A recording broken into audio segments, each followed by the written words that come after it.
Well, thank you very much. Thanks especially to Phi Beta Kappa Alpha Chapter for arranging this invitation. And thanks to all the faculty who have supported my visit, and thanks to all the students who have come to hear me. It's a pleasure to be here in Wyoming. I think it's a beautiful part of the country. Hope you keep it beautiful. And what I'm going to talk about today are changes that are happening now and changes that lie ahead of us. They are changes that we don't see easily right in front of us. They're kind of creeping along in the background, but as I hope to show you, they are really major historical momentous changes. As the title of my presentation suggests, the world we're moving into is very different than the world that has prevailed for pretty much the last 200 years. Now, I'm just fascinated by these changes because I think it's nifty and amazing to see everything that's going on. But beyond the excitement, thrill, or panic that comes from seeing some of these changes, I'll also try and tease out some of the implications for business, immigration, and global governance. Now, there are four major trends that I want to mention today. Population megatrends, we call them. One is a marked shift in the weight of emerging nations in the global economy. Now, for the last 200 years, the motor of the global economic system has been Europe and North America, with a little bit of Japan coming up recently to bring up the rear. What happened over the last 200 years is that Europe and North America pioneered increases in productivity through rapid industrialization. But that wasn't all. It wasn't just machines. We also increased the capital of human beings by a surge in education, first in universal high school education, and now increasingly widespread college and university education. The rest of the world is only now beginning to follow that trend. So what we enjoyed in the West was an increase in industrial productivity, an increase in human productivity, and also, although this is less appreciated, a huge surge in population. European population boomed as a result of these improvements in technology that also extended lifespan, improved survival.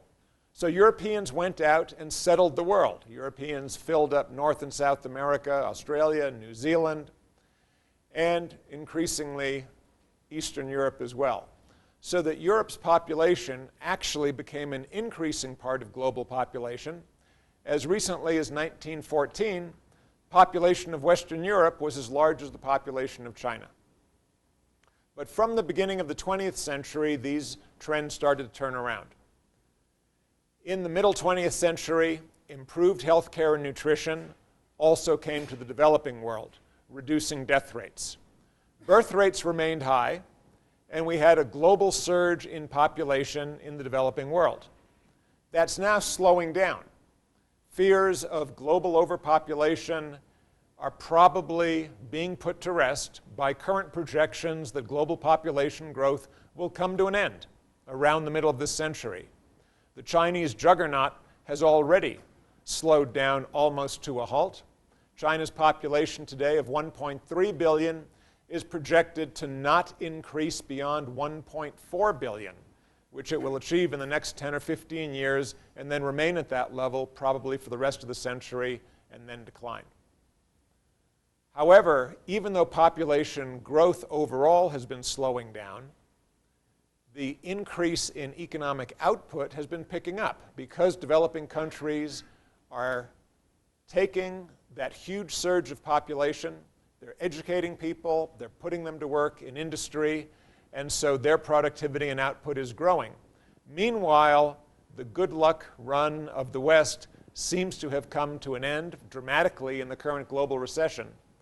But it's not the recession itself that's the problem. The recession is just marking a turning point.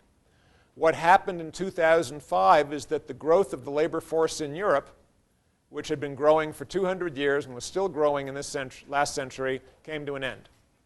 So labor force growth in Europe and most of North America has slowed down dramatically, in some places even reversed. We're getting, therefore, this slowdown in the rich countries and a huge takeoff in the developing world. And the projections now are that something like 3/4 of global economic growth in the next 40 years will take place in today's developing countries. I've already mentioned that labor forces are shrinking in the rich countries. But what's also in store is aging to a degree that humanity has never seen, ever, in our history. It's really quite striking. We should be grateful. We have succeeded in extending the lifespan in the last 50 years beyond anything that was imagined earlier. It is increasingly routine, not amazing, for people to live to be 100 years of age. It is becoming the average life expectancy of people in the rich countries to reach the age of 80. Now, these are quite remarkable figures. In pre-industrial times, life expectancy was about 30. Doesn't mean that everybody dropped dead after their 30th birthday, but it does mean that only half the population was expected to live beyond the age of 30. The other half died sooner. Death was widespread. We've largely conquered the majority of childhood diseases, deaths from accident. We have chronic diseases now afflicting us, but they affect quality of life and come late. So we have a huge surge now in survival of those, baby boomers especially, who are enjoying longer lifespans.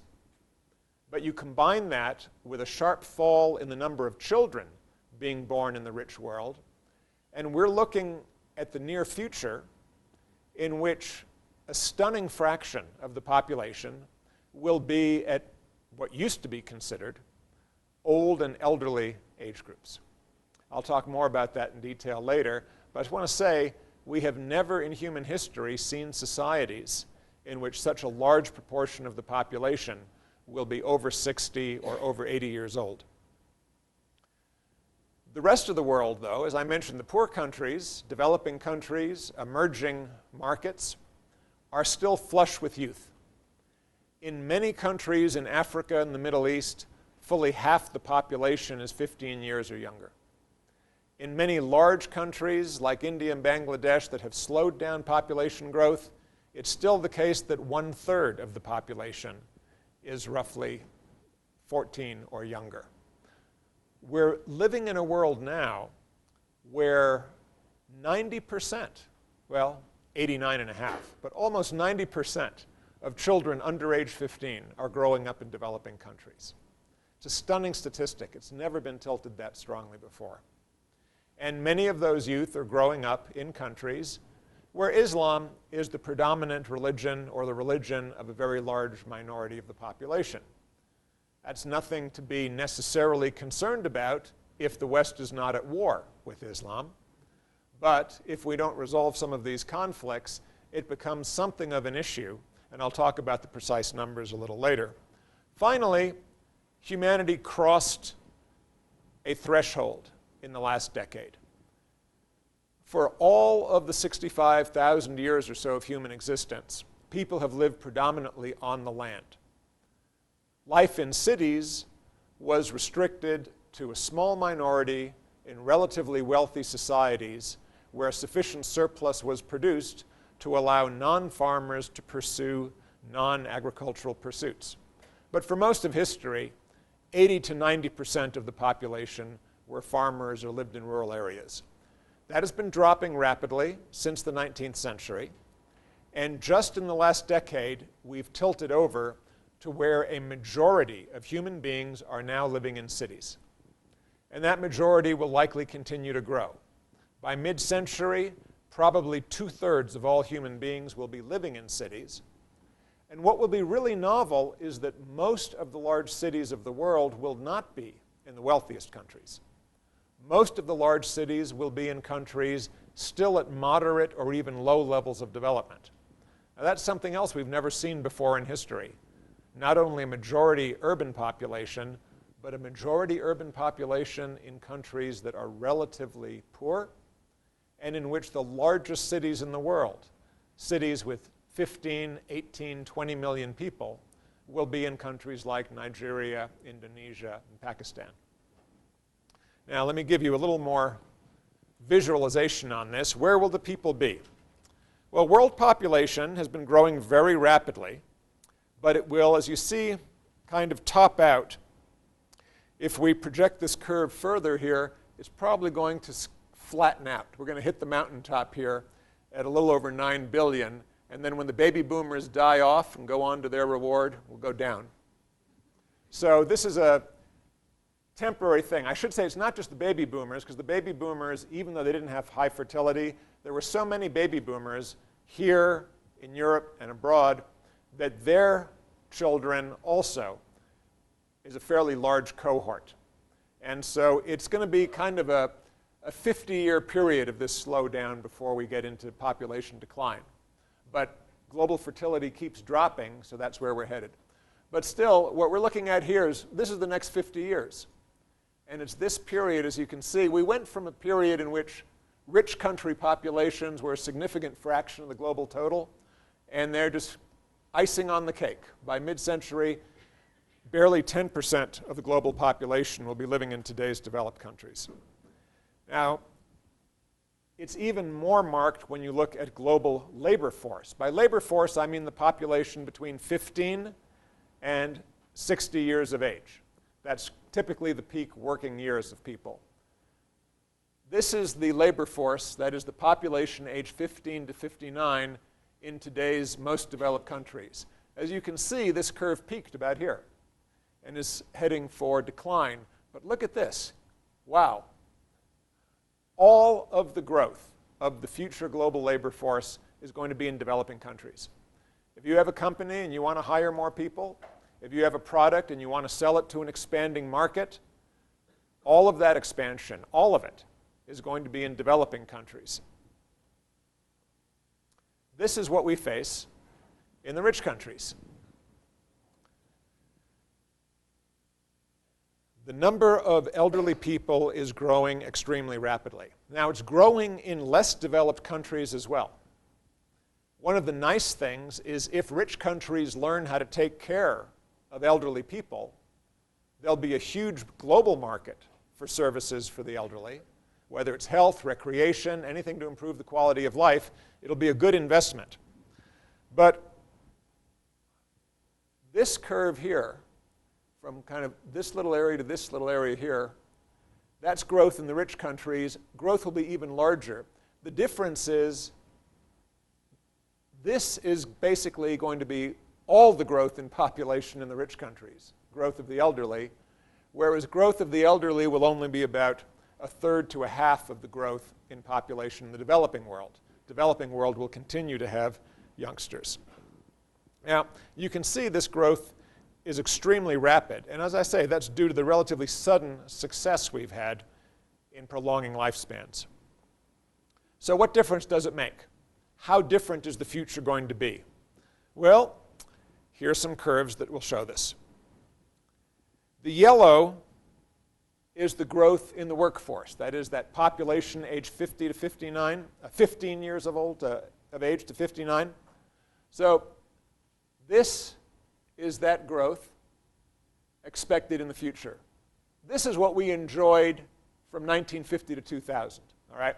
The last half of the 20th century, US, Europe, even Japan and South Korea had very substantial growth in the workforce. In the next 50 years, even in the US, growth in the workforce is going to be about 1/4 the rate that we enjoyed. I mean, people talk about how we're going to pull out of this economic recession, where the growth is going to come from. Well, it's not going to come from a new generation jumping into the labor force and looking to buy houses and buy cars.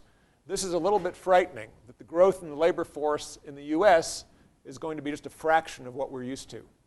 And it's going to be negative in Europe, South Korea, and Japan. However, growth in the elderly population, these three bars represent growth in the population over age 60. It's going to be very dramatic. About almost 140% in the US, and about 60%, 80% in Europe and Japan. The reason this bar is much higher for the US is we had a bigger baby boom than the Europeans or the Japanese, but we all shared in this some degree. So we still have a little more workforce growth, but we also have bigger elderly growth, and I think it just about balances out. Some people are saying, Americans, relax, enjoy. Your population is still growing. You're going to be better off than the Europeans or the Japanese. In my view, that's not entirely true. The US faces a larger growth in the elderly population, and something else that worries me, these bars represent the percentage of people in the labor years, that is age 15 to 59, who are working, all right? Actually, this goes to age 65. So this is the percentage of Americans who are in the labor force. It's not 100%, of course, because many people retire before they get to age 65. Women choose not to work. Students are in school. So between age 15 and 65, not everybody works. Now, America and the UK, almost 70% of people work, but in other countries, it's much less. In Italy, it's surprising. People retire at age 60 or even earlier, and many young people don't find work at all or until they're in their 20s. But even though this sounds like, hey, the United States, UK, you guys are good, you work hard. That's true, it's been great. That's one reason our economies have generally done better. However, when we're looking at a future and saying labor force is going to decline, it turns out that France, Germany, Italy, and Japan have a little more room to get that work back by putting people to work, having them work a few more years. You've probably heard that in France, people are rioting in the streets because people are saying, oh my God, we don't want to work as hard as Americans. They'll destroy us. But actually, they have the potential to raise the number of workers simply by holding retirement back to the age America already is. America has much less capacity for increasing labor force participation. Now here's what it looks like for the United States. The blue bar represents, that's the working age population. This is the increase in the working age population during these years. As you can see, the working age population was booming, increased by about 85%. Population that was over 60, well, it was growing, and the population over 80 was growing too. But we could afford it. We hardly noticed it because the number of workers was growing so much faster. Well, it's going to turn around. It's going to be completely different in the next 50 years. The number of people over 60 is going to increase faster than the number of people in prime working age. Now, think about that for a minute because it's staggering to think the number of people 60 and over is going to increase by a larger amount. These aren't percentages. This is millions. There are going to be 65 million additional people over age 60. There are only going to be 40 million additional people in the entire age 15 to 59 age bracket.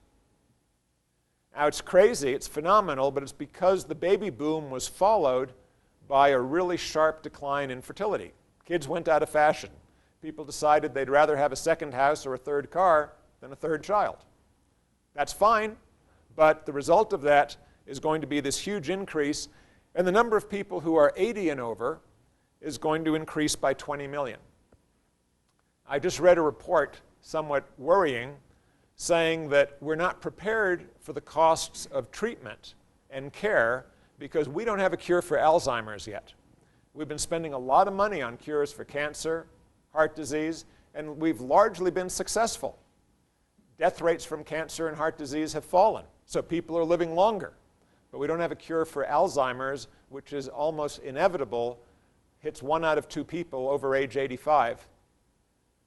So we have no cure for it, we haven't been spending on it, and yet we are creating a demographic situation in which the number of people entering the at-risk years is going to be increasing by leaps and bounds. Now, there are a lot of youth in the world. We're going to need youth for jobs, innovation, productivity, and we're going to need youth to help take care of the elderly population. Problem is, most of the youth in the world don't look like us, right? Meaning aging white people. My apologies to those of you in the room who are not. But the majority demographic for baby boomers is that they are indeed aging majority white population. And they are now facing a situation where they are going to be completely dependent for economic growth and labor growth on the young people outside the rich countries. As I mentioned, a large number of countries still have very youthful populations. Countries in the red, 40% of their population in 2005 was 15 or younger. In the pink, 39%. But in the light and dark blue, a fifth or less of the population is under 15. Now, in a way, it's a good thing. If you look at the world as a whole, you say, hey, the world as a whole is healthy demographically. Lots of young people to move into jobs and take care of the elderly. But we have these things called national borders. And when you put national borders in the picture, it doesn't look so good because people in some nations are moving toward populations that are heavily stacked with elderly people.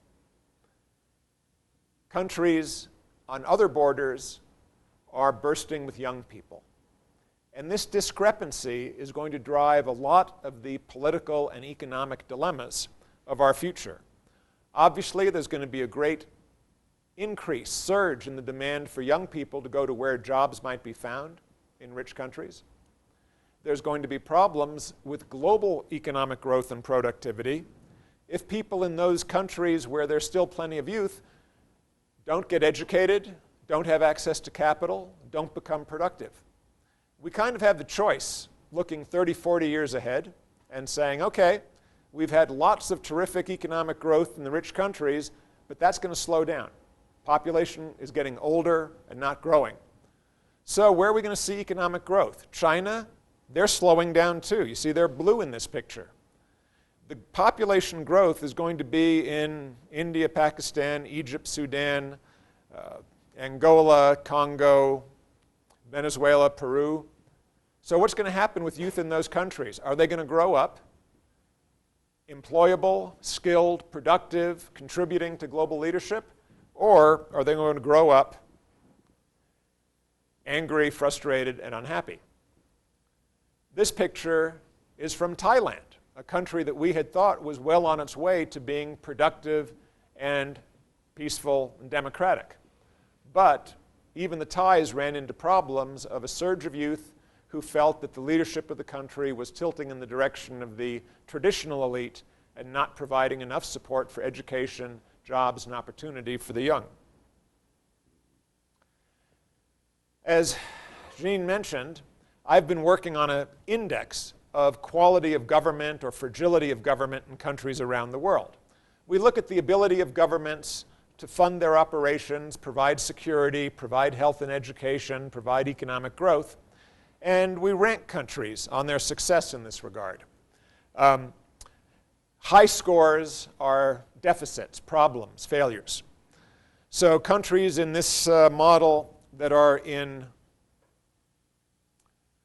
I guess what we would call deep doo-doo are brown. Countries that are also in danger zone are red.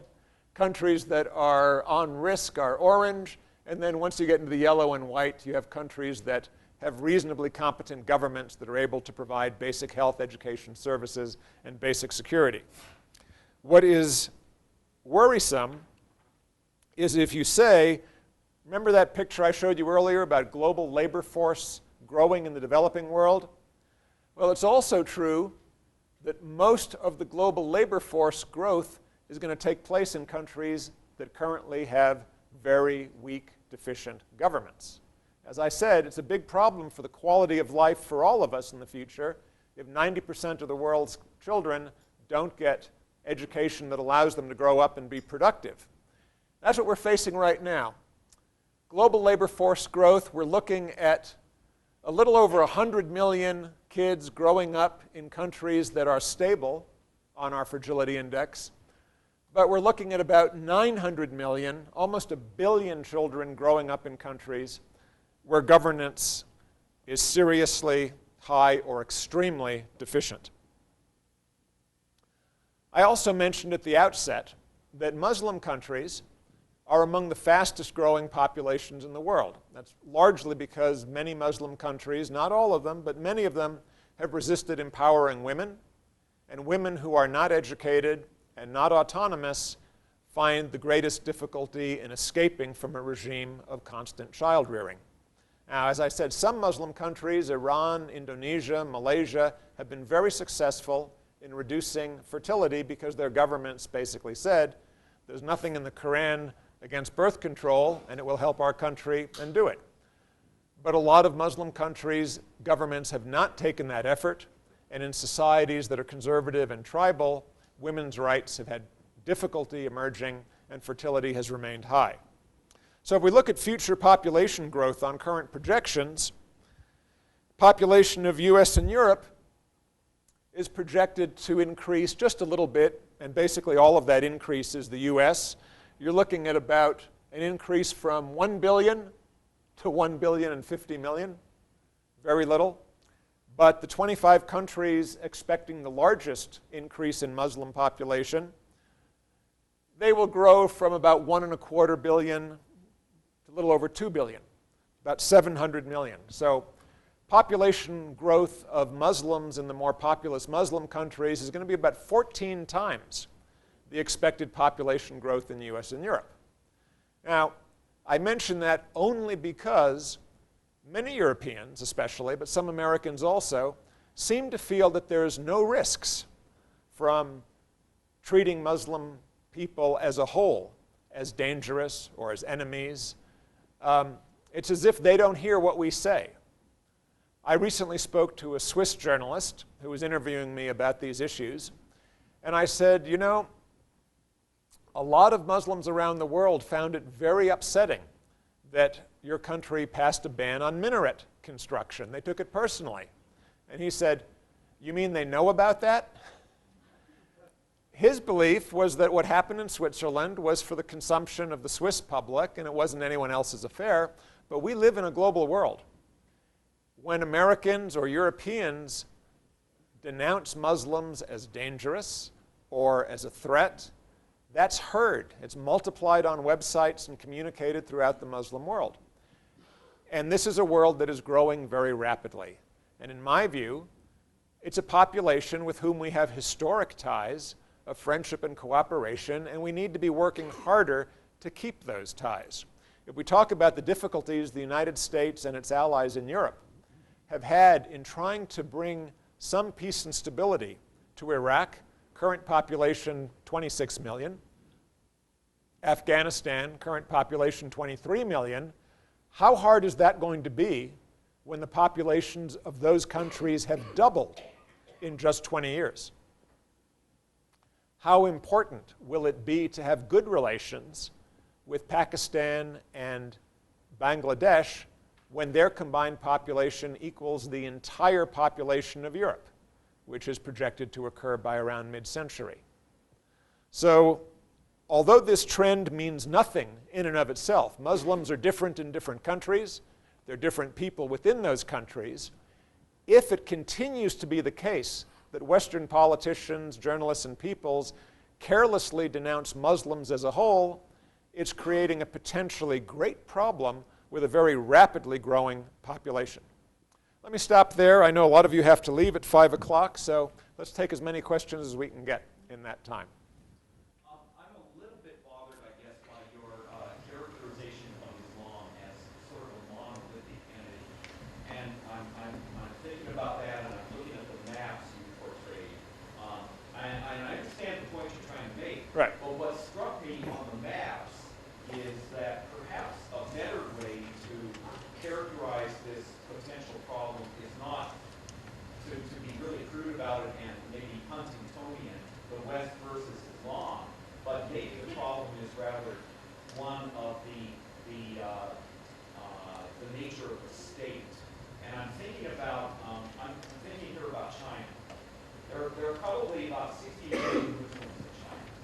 Okay? And by no means are the majority of those Muslims in China necessarily terrorists. And yet China is yellow. It's a fairly stable state, right? Right. And then you go to someplace in Central Africa, like Kenya, for example, which is dark brown on your map, which is Risky, yeah. Yeah, and I guess I'm trying to figure this out. All right. Well, there are two separate kinds of risks. One is large numbers of children growing up in countries that are red or brown on the fragility map. And the worry is that they will grow up without the skills to be productive, and they will face problems like Thailand, which is not a Muslim country, but still has disaffected youth. So that's one issue. Second issue is, what about U.S. foreign policy toward the world, which has focused in recent years on the global war on terror and treated it as if every Muslim country and every Muslim population is a potential threat? Now, it is the case that many countries in the Muslim world are not identified with terrorist activity. Indonesia, a very large one. Nigeria, we would have thought, a very large one. However, we did just have a youngster board a plane from Nigeria with explosives in his underwear. I mean, 1 out of 150 million people in Nigeria. But that's the point. Do we want to treat Nigeria, which is about 50% Muslim, as a country that the State Department labels a source of terrorism? Or do we want to label it a peaceful, productive country that's moving toward democracy, where we have to have some greater police cooperation? Now, the very fastest growing countries in the Muslim world, Yemen, Pakistan, Afghanistan, Iraq, are indeed both sources of weak government and, for that reason, terrorist mobilization in a significant measure. And so in those countries, we have to pursue both of these issues of how do we strengthen governance so that the populations can prosper, and how do we discourage people from absorbing a Huntingtonian worldview. Now remember, Huntington, when he talked about the clash of civilizations, got very popular with certain groups in the Muslim world who said, that's what we want to see, right? Because we think, we meaning Al-Qaeda, Muslim Brotherhood, some other offshoots, Hezbollah, we think the West is out to dominate us, and they've been hypocritical about it by not admitting it. And that's a widespread belief. And we sometimes contribute to that belief by carelessly speaking about Muslim populations as if they were monolithic. So my argument is, look, there are real issues with terrorism, there are real issues with frustrated and angry youth, but don't confound that with a Muslim Western division and don't contribute to that, because if you look at the world as a whole, there are over 1 billion Muslims in the world now. There are going to be 2 billion Muslims by mid-century. Most of them have nothing in particular against the United States or the West. They want progress. But if we start walling ourselves off and describing Muslims in general as a threat to us, which you'll hear a lot of on radio and TV, then we're essentially picking a fight with a group that's growing much faster than us. A lot of questions, all the way in the back. Do things like AIDS in Africa and certain Asian countries and war in Western Asia have any impact on some of the trends you were describing? The question is whether AIDS in Africa or other diseases have great impact on these population trends. Could all of this population growth I'm talking about, for example, be halted? Short answer is no. For the most part, the great diseases that wipe out population are diseases that kill the young, because they kill people before they can reach reproductive age. Now, diseases that hit people when they are adult or elderly don't thin out population as much as you'd think, because people have already had time to create the next generation before they're struck down. So if AIDS actually were allowed to spread unchecked, like a flu pandemic, it might have a significant effect. But at the moment, we are controlling the spread of AIDS. It's not as widespread as the initial surveys from areas near cities and highways suggested. And for the most part, AIDS is both somewhat controlled among adults and not killing children. So it's not having a significant effect on long-term growth rates. Much bigger effect on long-term growth rates is the voluntary adoption of fertility control in developing countries. And that's continuing. Now, you could say, well, what's going to change? The thing is, global population is already about 7 billion. And if it's projected from this data to grow to 9 billion and then level off, well, that's a 30% increase. But 30% is not the big number that's scary. What's scary is the 150% increase in the elderly in America, and that's pretty much locked in because we're here, we're alive. And the 120% increase in urban population in the world because people are moving to cities everywhere. So it's the numbers that are going to double or more that I would worry about, not the numbers that are going to go 20 or 30%, which is where total population would be. Questions on this side? Yes? The UN report that was talking about the population stabilizing by 2050, when I read your article on the new population model, it said it was based on the median growth assumption. Right. Which means fertility rate in developing countries decrease and fertility rate in developed countries rise. Yeah. Isn't that kind of a risky assumption? Well, it's... And then what happens if that's not what's happening? On current trends, it seems pretty clear that there is a decline in fertility in developing countries that's not going to change. And the reason is people are moving to cities because that's where the jobs are. There's not going to be a big increase in agricultural employment. And when people move to cities, they have fewer kids because space is more expensive. And they don't need kids to work in the fields. So the decline in fertility in developing countries, I think that's pretty set. What we could see is a faster increase in health. For example, if the Gates Foundation is really successful in stopping malaria, which is mainly a disease that kills young children in Africa, if they're successful with that, then you could find increased childhood survival offsetting the decline in fertility. So those kind of measures could increase population growth in developing countries. As far as the rich world goes, demographers, frankly, are puzzled. They expected that the decline in fertility below replacement, never seen before in history. So they thought, that's an aberration, must be due to economic factors, it'll cycle out. And they build into these models the assumption that there'll be a slight increase in fertility in countries like Germany and Korea and Italy. But we're not seeing it yet. Sweden and France had very vigorous pro-family policies. They managed to get fertility back up to around 2.0, but they're still not seeing much growth. There are no signs of a new baby boom on the horizon. Now, if there's some amazing technological discovery, free energy from seawater, that makes it cheap and easy for people to have jobs and they feel prosperous and they want to have larger families, could happen. But what we're seeing as a result of the current global slump is a decline in fertility because people are worried about the future, not optimistic. So right now, I think these projections are pretty reasonable. If anything, things could be worse than I showed here because fertility could continue to stay low longer in the rich countries, and improvements in health could boost infant survival in the developing world. But this is reasonably conservative. It's scary enough. Yes? You talk about instability due to state. So I'm sorry, I'll get you next. Government factors. I'm wondering if you've considered instability due to changes in trends in per capita natural resource consumption? Well, again, this is a question of whether we view the world as governed by national borders or not, right? There actually are quite reasonable volume of resources in the world for the population as a whole, right? Americans, Europeans, Japanese, we consume far more resources per capita than the developing world, and even a little redistribution would go a long way.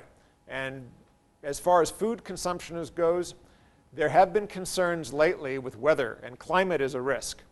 but improvements, largely things that are being pioneered at agricultural research stations like those at the University of Wyoming and my old university, University of California at Davis. We have these huge experimental programs in improving productivity of agriculture, and they're still paying off. We haven't hit a ceiling there yet. So I'm not worried about the world running out of food. I'm a little bit worried about carbon pollution destroying the climate because we're not doing anything about it. If we wanted to do something about it, I think we could. But there's a market for food, so people get economically rewarded for boosting food output. Right now, they don't get economically rewarded for restricting carbon emissions. So that's the one I worry about. Now, people do worry about things like, what about China's control of rare earths? Or what about America's use of coal? Are we going to focus on coal because we have it in our borders? Fortunately, we also now have natural gas. Generally, the world gets richer if we have free trade. It gets poorer if every country feels they have to stay within their national borders and be self-sufficient. Now, we've seen some anxiety, given the global recession, that countries will put up trade barriers and that we'll all go back down a couple of notches, tightening our belts as we refuse to trade with others. That would be very negative. But assuming that the world listens to reason and experience and tries to keep trade open, I think the real question is going to be what happens with the growth of urban populations.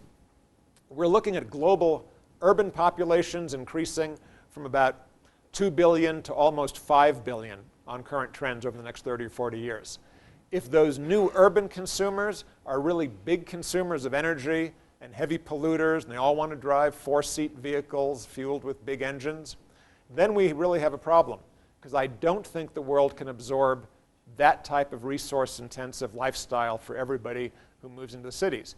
But if we do find more efficient ways to heat and cool buildings, arrange transit, move foods around, should be okay. Theoretically, people living in a concentrated space can be more efficiently supplied than those that are dispersed.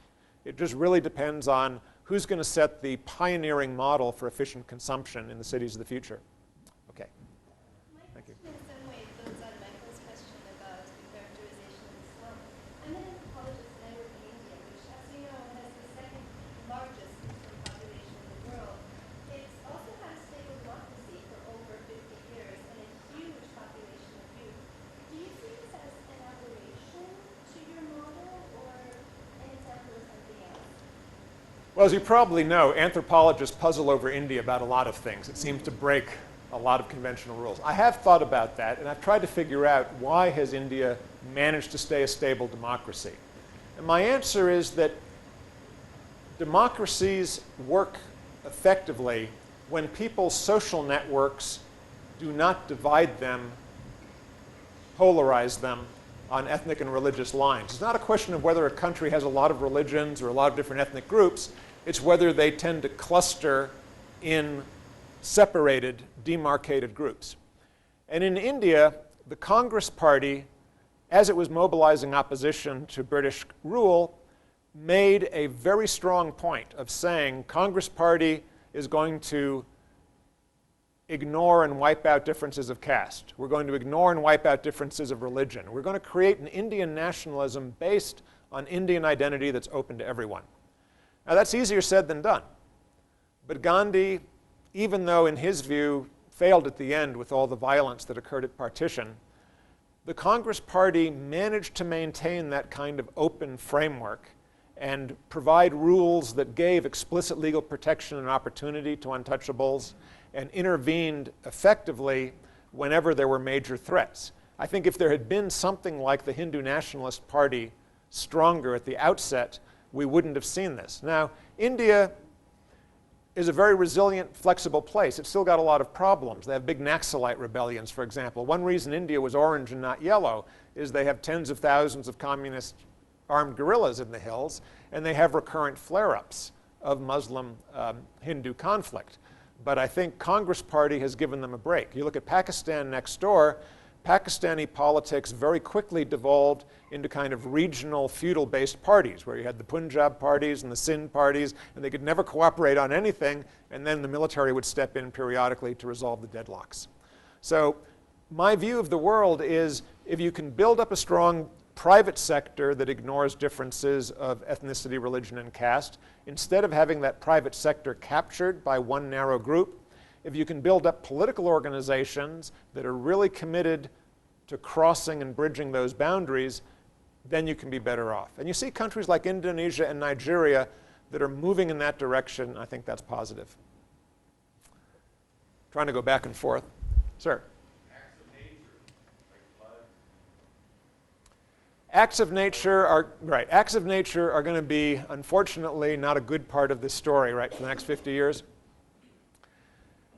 Aside from the fact that simply having many more people in developing countries where governments are unable to respond effectively puts larger populations at risk, it's also the case that climate change is likely to have its largest impacts in regions and countries that have vulnerable and growing populations. Now, I look at the world this year and I say, you know, what would it take for people to get a little more alarmed about impending climate change? You know, we've had a major city in the US overwhelmed by a hurricane. We've had 20 million people in Pakistan affected by very unusual flooding. We've had forests around Moscow on fire for much of the summer. And you would think people would say, you know, my God, terrible things are happening in the world. We need to start preparing. Both think about climate change and help mobilize local and international structures for responding to crisis. As we saw in New Orleans, we weren't all that prepared to deal with it either. And certainly Haiti was not prepared to deal with its earthquake, and Pakistan with its floods. But we still seem to treat those as acts of God and treat them as tests of our toughness, and we'll respond to them. But I do worry that climate change is going to make such crises quite more frequent, and the consequences will be worse if we don't improve government structures in advance. In terms of gender, thinking about Valerie Mess's piece in international security about I was wondering whether your figures track reflected the fact that many countries like India and China that are more men than women, and what you thought about her thesis that China will get rid of their surplus, angry, sexually frustrated male population by having a war. And then I was thinking about how East Germany, when East German workers came in, that West Germany didn't hire them, they just increased their factories to take into account that surplus. And I was thinking how I don't hire a maid, I have a little robot that goes and cleans my floors. And I was wondering, considering that there are now walls protecting Israel from Palestinians and the wall with Mexico trying to stem the tide of immigrants looking for jobs, if you thought the technology might take up some of that surplus. Right. Well, the Japanese are betting on it. They have a huge elderly population. They're hostile to immigrants. So they're hoping they can build robots that will take care of the elderly, do things like bring in food, cook. But so far, robots assist in medical processes, but they have not replaced doctors and nurses. They may replace janitors and housekeepers. But there's a huge looming shortage of doctors and nurses and other kinds of medical technicians and support personnel. And I don't think that's going to be replaced by technology. It may be that there'll be some remote technology sensing, so you won't have to travel to a medical center. But I think that we need to come to grips with the fact that the United States is going to have a population in which 1 in 5 people will be older than 60 within the next 30 years. We can't imagine such a world now. We're not prepared for it. But we're not recruiting people in anticipation of that. And the same thing is true in other countries that are getting older. The thing about this aging process, I look around the room. You know, a lot of you are young. When you're young, you don't think about getting old. But even when you're 50, and I'm 57 now, you just kind of hope, I want to make it to 65. I'm not necessarily thinking, you know, am I going to also have all the specialized housing and care and handicap access that I'll need if I make it to 80? But frankly, statistically, I probably will make it to 80. And who's going to take care of me and who's going to pay my bills at that point? I'm not sure. I'm probably going to be working till 70 or 75. I'm resigned to it. I've got young kids who I have to put through school. But my father lived till 94. And we had a hard time making sure that he was taken care of and that we could finance him. Problem with people who are older, you're going to build robots to take care of them.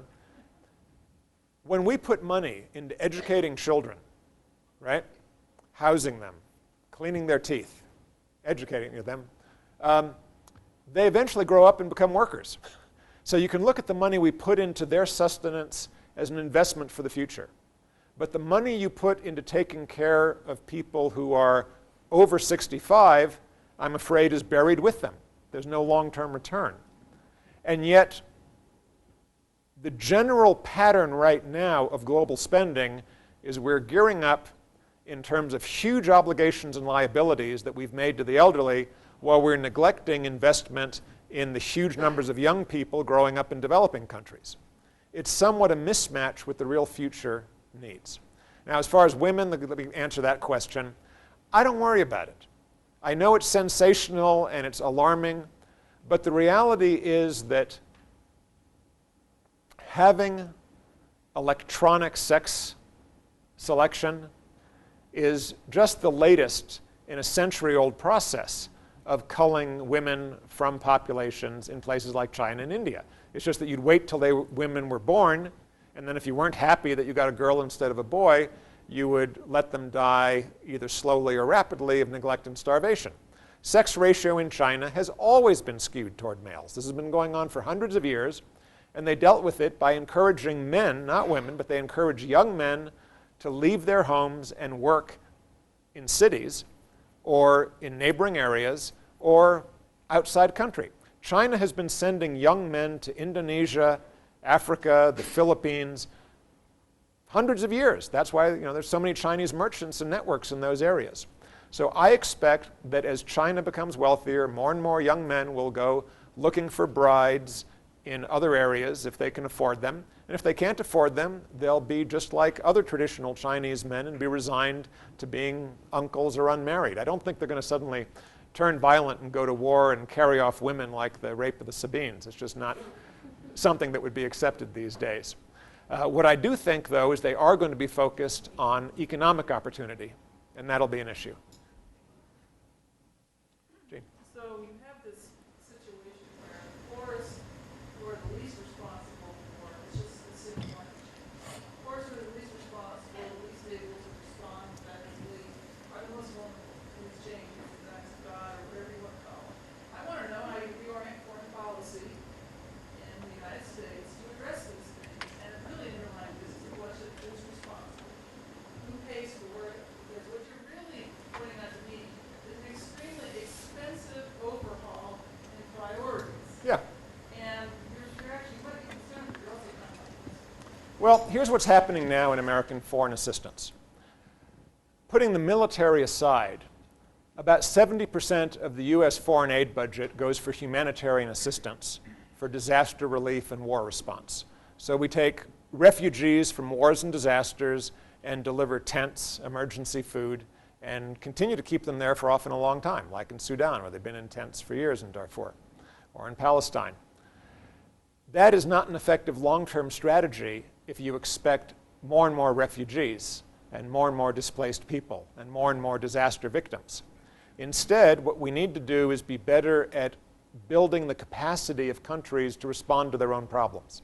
And if Japan has a huge earthquake, we rush in some specialized expertise, but we don't consider it our financial responsibility to house and clothe and feed emergency victims. Japan does that itself. Same thing to a somewhat lesser degree is true of China now and Russia, but there are a lot of countries that don't have that capacity. And Americans, being the wonderful, warm-hearted people they are, don't like to see television images of millions of people suffering. So even in Pakistan, even in the flooding, even though it was slow, America ended up being the world's largest provider of emergency support to the people of Pakistan. So I would say continuing to spend the vast majority of our budget responding to problems that are only going to get worse has to change. We have to spend more time and money addressing methods of helping governments gain more capacity. Now that turns out to be not so much a matter of shoving money in. You shove money in, you often get corruption and undermine the quality of government that you're trying to build. A lot of it has more to do with public platforms calling for rule of law, providing guidance on building political parties and media that can call for change within those countries, and providing, when requested, some managerial expertise on how you build a better judiciary or Federal Reserve. So I do think we're learning lessons out of some disasters we've had in Afghanistan, Iraq, and elsewhere. We're learning that money's not the solution, that you have to be patient, but that the end goal has to be building skill sets, institutions, and cooperation in countries so that they can manage their own disasters. Because that's what we would like to see, given that the growth of population, the growth of young people, the growth of economies is going to be over there, and we're going to have enough trouble taking care of our own aging population. We don't want to be seen by the world as, oh yeah, you're rich countries, you've made the global climate, so we want you to pay for the disasters when they affect our population. That's just going to make things much worse for us in the future.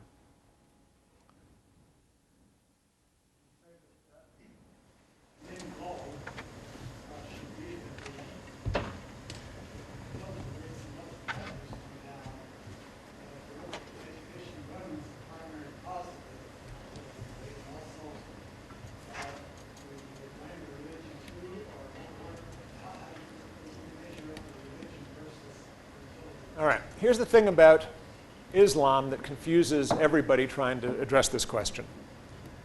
Many of the characteristics of Islamic countries have nothing to do with Islam, but have a great deal to do with local tribal traditions. That is, a lot of the Middle Eastern Islamic countries have been and continue to some degree to be tribal societies which are very heavily patriarchal in their organization.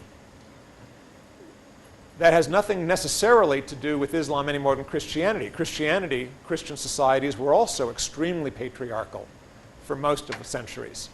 But that changed, and that's changing in many Islamic countries. A number of countries like Malaysia and Islam have quite a high degree of female participation in the professions and education and government, and far lower fertility rates. So the difficulties we're often seeing in improving the position of women in these countries is more a matter of dealing with entrenched local culture rather than anything doctrinal with regard to Islam. Now, that often makes it more difficult to approach, but it's not a global problem. Instead, one really has to say, if you look at countries around the world, there are obstacles to women's rights in Latin America. There are obstacles to women's rights still in America. There are obstacles to women's rights that vary greatly from China to India to Indonesia to Afghanistan. And in most cases, it is a matter of traditional institutions that have reinforced the power of men over women. In some places, that's justified by religion. In other places, it's justified by tradition. In other places, it's simply justified by economic control that men don't wish to give up. So it's a very complicated problem, and it's not a problem that Islam necessarily presents us. It's a problem that patriarchy as such presents us. We still have quite a few students in the room, and I thought this question might be useful for those of you who are not sure exactly what you'd like to do yet. So my question has to do with what kinds of fields do you think students in this pre-30-year age range might go into that would be helpful to the world as a total? All right, well, I can tell you the CIA is recruiting. They're worried about these trends, and they need people who are experts in conflict, measurement, regional studies, languages, and so on. But seriously, I think there are three things I tell young people to be aware of. First, you need to be comfortable with the world. You need to have comfort with some foreign cultures, foreign languages, because all of us are increasingly going to be doing business, traveling, working, engaged in education, training, advertising with populations outside the US and Europe. So gaining comfort, whether it's learning an Asian language or an African language or Portuguese or Spanish, all of that is going to be even more useful in the next 30 or 40 years than it's been previously. The other thing is that there's probably a surplus of people in the soft fields, social sciences and humanities. We probably don't need experts in English literature as much as we need experts in global literature, part of that global understanding. I was at a conference recently in Beijing that was co-sponsored by Russians and Chinese as part of addressing Russian-Chinese relations. And they presented the results of a poll that were interesting. They said most students in China can name at least 2 or 3 major works of Russian literature. War and Peace, Brothers Karamazov, something like that. But most students in Russia can't name a single author or work of literature from anywhere in Asia. And we find that asymmetry very common. I mean, Americans now have learned to enjoy Latin American literature to some degree, but still the gulf between our obsession with thinking we know enough if we know America and our European roots, and anything to the east is still exotic, we just need to become more comfortable with it so they can become more comfortable with us. First time I went to Japan and I was walking in one of the gardens of Tokyo, and I'd only learned like 3 words of Japanese, but I did say "Ohayo gozaimasu" to the young couple who was passing me, and the woman, it was a guy and a gal, and the woman kind of looked stunned, like a dog or a cat had come up and said good morning. That's how weird it was. Whereas her boyfriend kind of nudged her and said, "Ohayo gozaimasu." It's okay, just be nice. Those types of confrontations, or traveling abroad and having to pose for photographs if you have blonde hair in places that are not familiar with it, that's got to disappear. This is crazy. It's just our fortunes, politically and economically, are so intertwined that for young people anywhere in the world to grow up thinking knowing their national culture is enough, which was true for most of us for a long time, that's not keeping the eye forward. So that's one thing. The other thing is science, engineering, innovation, design skills, things where you can be unique and have something special, whether you're good at art, whether you're good at design, whether you're good at performance, whether you're good at mathematics, whether you're good at engineering, something that allows you to add real value to the world, to make things. If you're good with your hands and you're a mechanic, if you're good at civil engineering, good at designing toys, anything that you can think of that says, what can I do that will create something of value, that will improve people's lives or give them something they want? What we have too many of are people who think if they just comment on other people's things, then they display their intelligence, they display their critical acumen. There's room for movie and theater critics in the world, for sure. There's room for literary critics, but they're never going to be world transforming in the way that an agricultural researcher or a biologist or even an economist who comes up with a solution to global poverty or finds a system that improves economic growth. But it's really that setting a challenge to yourself. I'm going to be comfortable with the world as a whole, and I'm going to find solutions to problems that make a difference for people's lives. If you do those things, I think everyone will prosper in the future.